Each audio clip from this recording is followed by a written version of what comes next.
the numbers are the numbers. And I think this is what a lot of people fail to realize in anything that they're trying to accomplish is the numbers are the numbers. Right. And data ultimately most of the time it's going to win. I mean, the data, the numbers are the numbers, and you can't beat the numbers. You know, I talk to, of course, I run a sales organization of 1,500 agents, and wow, yeah, you know, I've told them for years. I've been running this thing since I'm 21 years old, and I was raised by some pretty smart dudes, and I always remember. I mean, it's just, you know, ingrained in my brain, and I just always remember them talking about the numbers can't beat you. You know, because if you work the numbers correctly, they can't beat you. That just means that the numbers win. The numbers are going to win out every time. Right. And so you just got to play the law of large numbers. If you prospect 100 people a day, maybe you get a couple of them that decide to you know, to hook up with you. And but if you prospect 3 people a day, well, then maybe it's going to be a little bit of a difficult uphill battle for you. So you got to get to the point where you understand. And I used to always tell my teams that, you know, on Sunday night when we were booking out our week, I would tell them Sunday nights, just make sure you're booked with 10 appointments on Sunday night. If you have 10 appointments, you'll write at least 3 sales, you know, by the end of the week. So if you wrote 3 sales a week, you're talking 12 sales a month. This is about 10,000 in income. So if you just stay consistent, at least you'll start to build a little business just by yourself, right? That's not counting if you go actually build a team and build an agency and start growing your you know, and then if you duplicate that behavior with the thinking that says, okay, I'm just going to make sure I have 10 appointments. Don't worry about what you're going to sell. Don't just worry about the activity, the law of large numbers. The activity is going to create the ultimate outcome, which is the sales.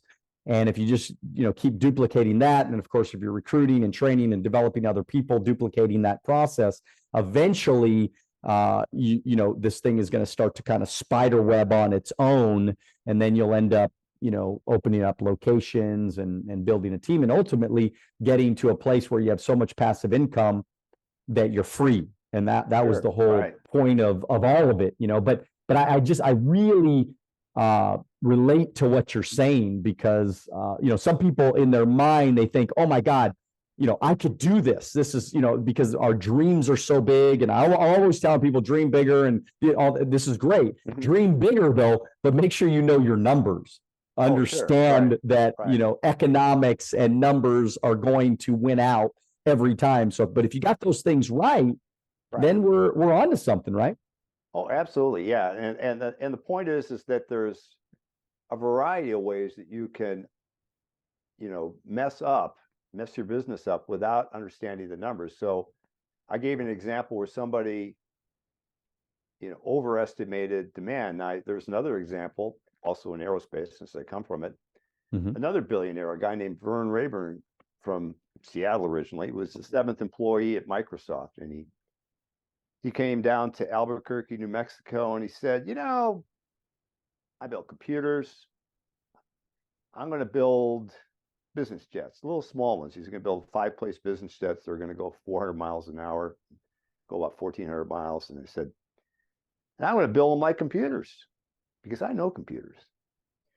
So he ends up building this business jet, and first one that he built didn't have a big enough engine. He had to redo the whole plane, and he built it again. And my analytics suggested that his plane was worth $2.1 million. We started selling it for less than $800,000. Now imagine you put a whole bunch of condos on the market, you know, down there in Newport. You know they're worth $2 million, but all of a sudden you come on the market for $800,000. What would happen? You'd be flooded with orders. Now, this guy was flooded with orders, but you know, since he's got a production line, he thinks he can make as many as he wants. You know, and so he starts trying to crank them out, and he ends up losing his shirt, and he went bankrupt. Wow. All because he didn't understand what it was that he had. He had something that was worth $2 million, not $800,000. And so, the chance of him being right, using the math was less than 1%. His price being correct, he needed to go to what the prediction was. He didn't, and he lost his shirt. And so there's a bunch of things that you can do if you start understanding this process that lets you improve your odds for success. And that's what we're trying to do for people and businesses, is improve the odds for success.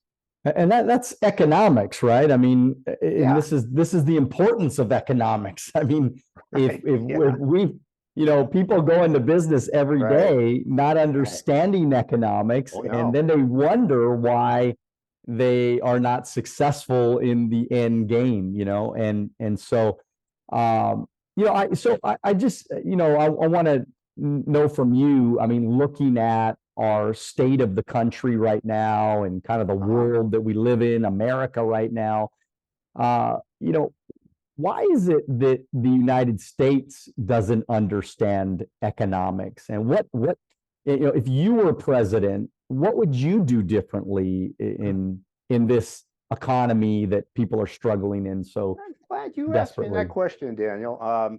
There's some fundamental lack of understanding of how the economy works, both at the federal and the state level. So, basically, we talk about, in our vernacular, we talk about the law of value and demand, which basically there's just 13 words to it. It basically says that product features drive value, value pushes price, price determines quantity sold is a feature.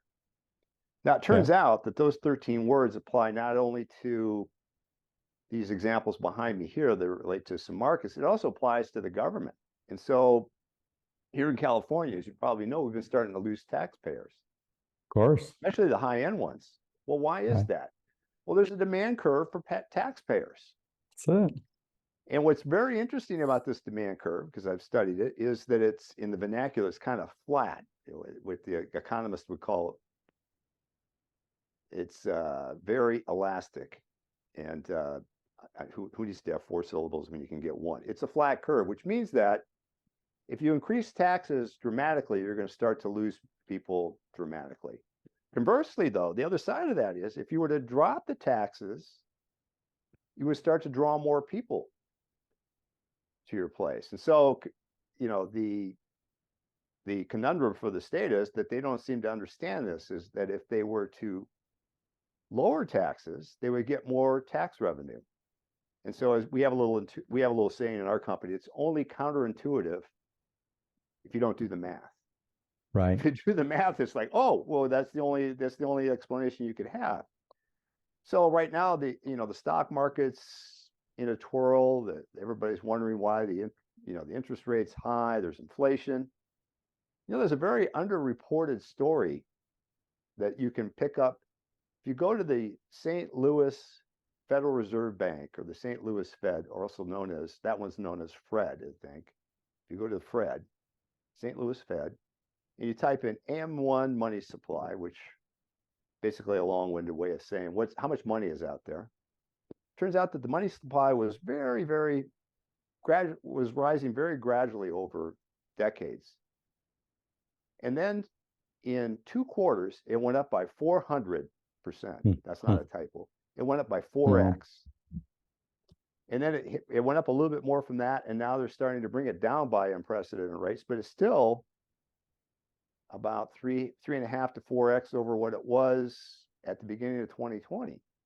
And so I realized that we had a problem on our hands. We had a lot of people unemployed, but it doesn't mean just crank the printing presses up until you run out of ink. You're going to just set yourself up for what happens right now, which is this inflation that we have, because there was too many dollars chasing the goods, and so the prices had to go up. So this whole labor strike that we had, down here in Southern California, the writers went on strike for, a couple of reasons. One, they didn't like the AI, but 2, the wages were getting depressed, and they were having a hard time keeping up because we have inflation. Right. The auto workers are saying we're having a hard time keeping up because there's inflation, and the teachers too. And why do we have inflation? Well, you crank the money supply up by 4x. Why aren't we talking about that? Well, it's some people have just forgotten what's part and parcel of, of the economic world. So it turns out there's a value and demand for money. And the more money you crank out, the lower your value gets. If you like this video and you would like to watch another clip, click right here. If you want to watch the entire podcast, click right here.